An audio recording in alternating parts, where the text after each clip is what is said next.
Okay, so welcome to the bite-sized version of this week's episode where I just get down to brass tacks, 4 minutes or fewer, no editing, and always done in just one take.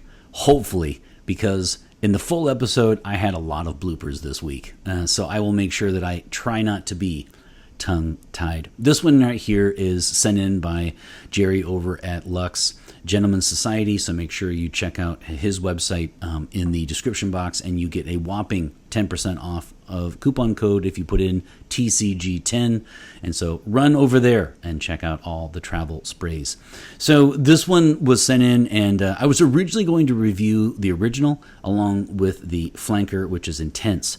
But I just, at the last minute, after wearing both this week, I just strongly feel like they are very different fragrances. And so I felt that they each garnered their own episode, and I might, as a bonus feature next week, I might throw in a comparison. But quite frankly, they're very different. And so, what I want to, if you guys just watched the bite size, just know this: do I think that this one is a Dior Sauvage dupe or copy? I do not, and I'm going to tell you at least two reasons why. I also don't think it's a Dior Sauvage and Aventus mix. So one of the things that I love about this fragrance is that it has teakwood and mango. The teakwood is quite prominent, as well as the mango. Actually, the mango is perhaps the note that sticks out the most. Yet those two notes are not even in Dior Sauvage. So I'm not buying when they say that it's a Dior Sauvage dupe or copy. And then that was the one thing. And then the second thing for me is the nose behind this is Andreas Wilhelm. And I reviewed a lot of his work. And, who did Dior Sauvage? François Demachy, right? One of the grand masters in perfumery.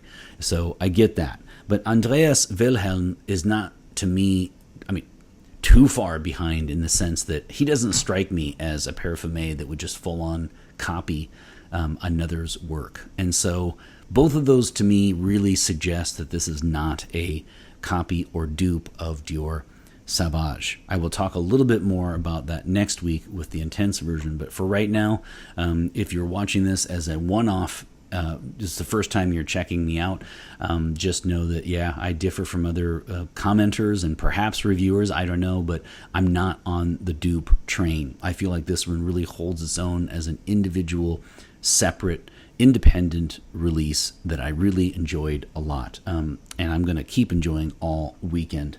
It's just a great, versatile fragrance that smells, it just smells really, really nice. This is another one that I've struggled with when it comes to saying what it smells like. When you have mango, when you have teakwood, when you have moss, when you have vanilla, when you have vetiver, black pepper, peony, cardamom, green apple, it's just kind of all over the place, and they combine so well to something that is quite exquisite. I've really enjoyed this one. I had no other choice but to give this one 5 out of 5 sprays in my rating system.